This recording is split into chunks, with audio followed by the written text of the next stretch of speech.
I caught my wife cheating with her coworker, and now she's calling me the villain for filing for divorce because she's suddenly putting effort into the marriage. What she doesn't realize is that some damage can't be undone. Hello Reddit I+ here. I did not catch my wife cheating in a dramatic way.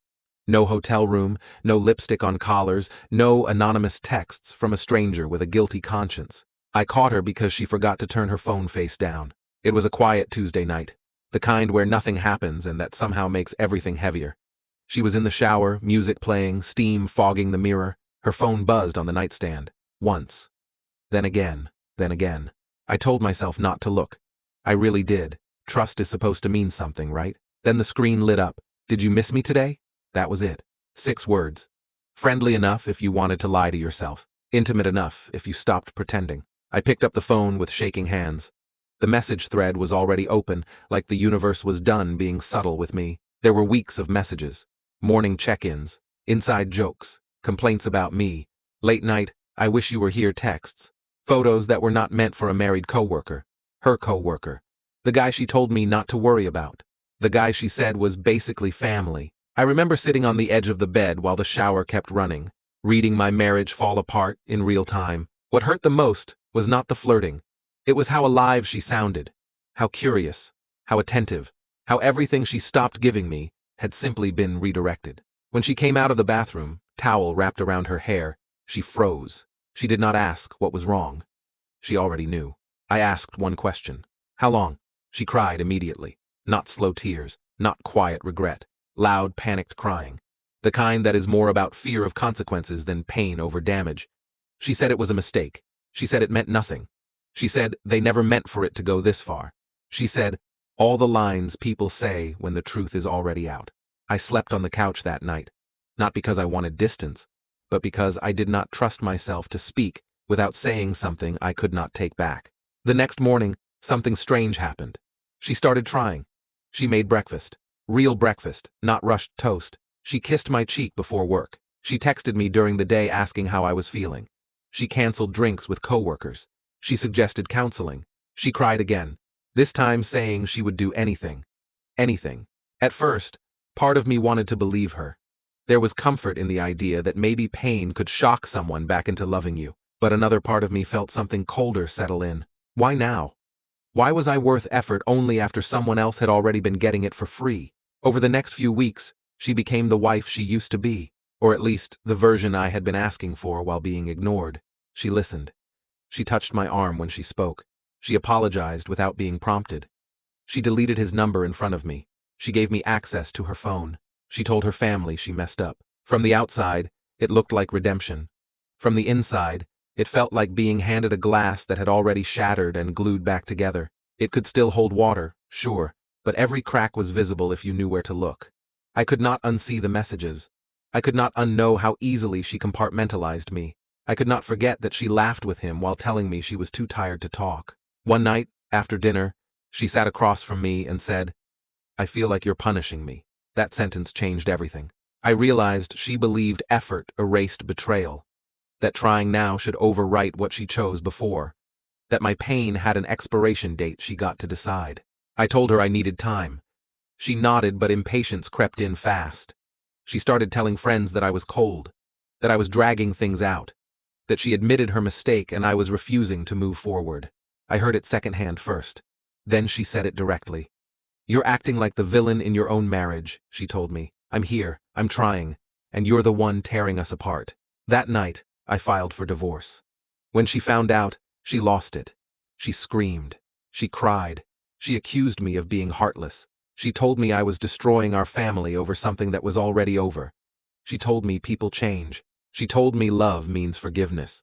She told me I was cruel for giving up when she was finally giving her best. What she never understood was this. I did not leave because she cheated. I left because the cheating revealed who she was willing to be when she thought I would never leave. Effort given under threat is not love. Faithfulness that only appears when consequences arrive is not loyalty. Regret over being caught is not the same as remorse for causing pain. The turning point came during mediation. She looked at me across the table and said, "If you had just waited, we could have been better than ever." I said calmly, "Better for who?" She had no answer. The hidden truth was simple and brutal. She did not want me. She wanted the life we built, the stability, the image, the comfort of knowing someone would always stay no matter how little they were valued. The coworker was not the problem. He was the symptom. After the divorce finalized, she tried one last time. A long message about memories, about growth, about how she would always love me. I did not respond. Months later, I heard she was still telling people I abandoned her when she was trying her hardest, that I refused to forgive, that I chose pride over love. I let her. Because the lesson was not for her. It was for me. Love is not proven by how hard someone fights after they almost lose you. It is proven by how carefully they protect you when they think they already have you. Some damage cannot be undone. Not because people cannot change, but because trust once broken does not reset, just because someone finally decided to care. And sometimes, the most powerful thing you can do is walk away, even when the other person is suddenly ready to run toward you. After the divorce papers were signed, I thought the worst was over. I was wrong. The first phase was manipulation, wrapped in nostalgia. She started sending messages late at night. Long paragraphs about our early days, inside jokes, photos from trips we took years ago. She said she was venting, that she just needed me to listen, that no one else understood her pain. At first, I did not respond. Silence felt safer. Then the tone changed. She accused me of being emotionally abusive for shutting her out. She said ignoring her was a form of control. She said a real man would at least give closure. Every message twisted itself into a way to make me responsible for her feelings, her regret, her loneliness. When that failed, she escalated. She told me she had spoken to a lawyer. She said I should be careful because courts do not look kindly on men who abandon marriages. She hinted that she could drag things out, make it expensive, make it ugly. She reminded me that she had sacrificed years of her life for me and deserved compensation. Then came the property claims. She suddenly believed half of everything I owned was hers, including assets I had before we even met. She demanded I sell my place and split the money. She demanded access to accounts she was never on. She framed it as fairness, but the entitlement was loud and clear. What she did not know was that I had already prepared.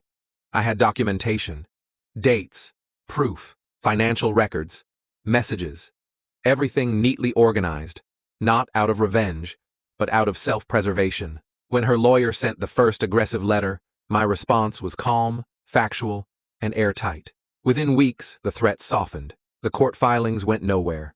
Her claims were dismissed one by one. Property she tried to claim was legally untouchable. The intimidation lost its power when it met reality. That is when the anger exploded.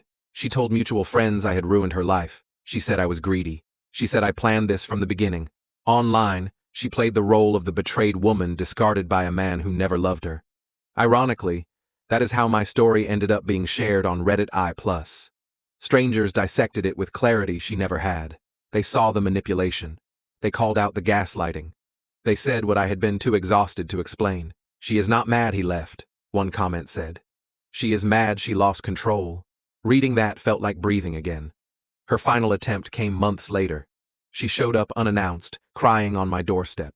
No threats this time, no lawyers, just desperation. She said she had lost friends, that work was awkward, that the coworker was gone, that she finally understood everything now. She asked if we could talk.